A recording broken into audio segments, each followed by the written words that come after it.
Sveiki, dabar mes atėjome prie metalo paviljono. Šiuo metu jame dirba žmonės, dėl to mes pažvelgsime į jį šiek tiek iš tolo. Apie kągi greičiausiai kalba tie žmonės? Ogi jie stengiasi atsakyti į klausimą kaip. Kaip jie vykdys savo verslą, kaip jie įgyvendins savo projektą,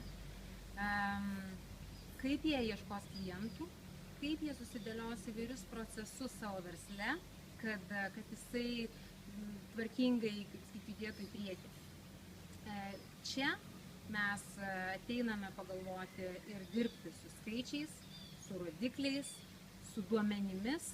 Tai yra tokia griežta vieta, nes metalo energija būtent ir atstovauja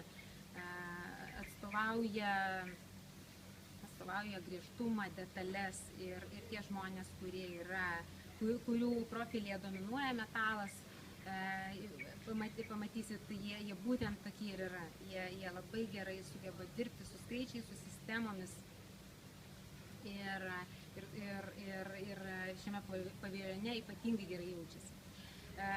Tokią vietą galite susikurti ir savo namuose.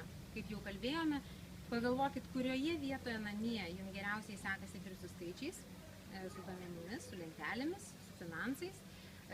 Jeigu tokios vietos nėra, tiesiog susikurkite ją, pagalvokite apie tai, prisėskite vienoje, kitoje vietoje ir tiesiog pagalvokite, ar ta aplinka jums padeda susikaupti ir galvoti būtent apie tuos dalykus.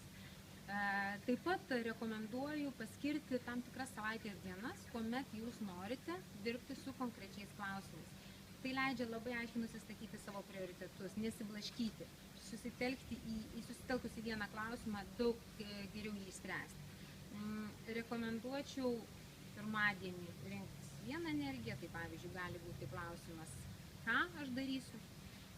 Antradienį mes renkamės klausimą su kuo, trečiadienį klausimą kada, ketvirtadienį klausimą kaip ir penktadienį klausimą kodėl.